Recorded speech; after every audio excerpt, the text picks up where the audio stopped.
I'm Dan Fitzpatrick at StockMarketMentor.com on Tuesday, July 31st. Today I want to look at Monster. This company, and this is important, it's actually the basis for the video. This company announces earnings on Monday. You've got to keep that in mind. I've been talking about this stock for a while. I look at the fundamentals, the growth, prior growth history, everything about it looks just massively awesome, if that's a term. It is now. It looks great.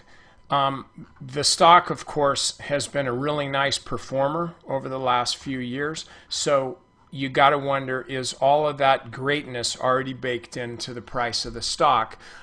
It was in a nice uptrend. We got this shot across the bow here, which is my term for a stock that penetrates a key moving average that has been holding up for quite a while, and it penetrates it on big volume. And that's pretty much what this did here. Rallies up and it prints a lower high relative to this, and then starts rolling over again. That makes this a big oops, stay away stock for me. So I had gone, I did have this on like my Fitzpatrick buy list, so to speak. But then it quickly went from up, now it's not working, I want to get out, until finally when we had this reversal. And members, you know what I'm talking about. I'm probably boring you because I've been talking about this for a while. We had this reversal, and I noted that I was looking for a short setup now. I haven't really turned bearish on the company's fundamentals because I don't know that much about the fundamentals. I know they're good. I know the PEG ratio is quite favorable. High PE, but so's the growth. So that's fine.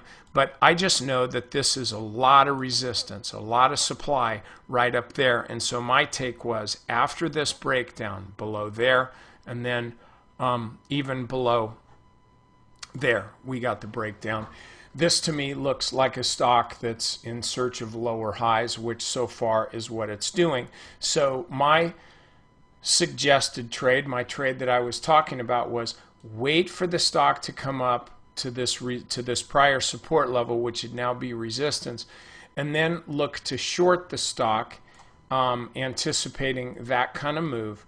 But you would keep a buy stop on it. In other words, if the stock moves above, like into the green box, you want to cover your short.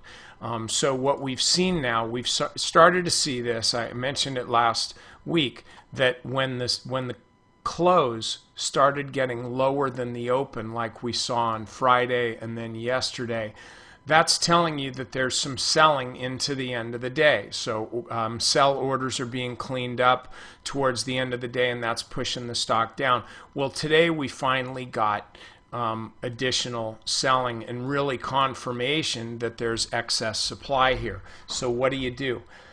A couple days ago was the best time to be short this stock, but frankly, I think you can short it today.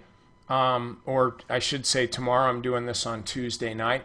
I think you can short it on Wednesday, as long as you understand that they announce earnings on Monday, and I actually don't know if it's before or after the open, so you'll have to check that out, before the market opens or after the close on Monday.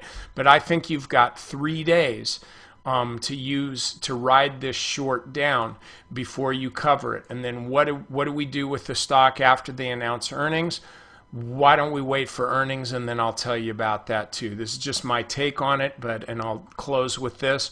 I think the fundamentals of the company are great. I can't pick a bone with those at all. It's not my deal. But technically, it sure looks to me like the stock has peaked and is now under some distribution. Okay, members, go to the strategy session. It's surprisingly robust tonight.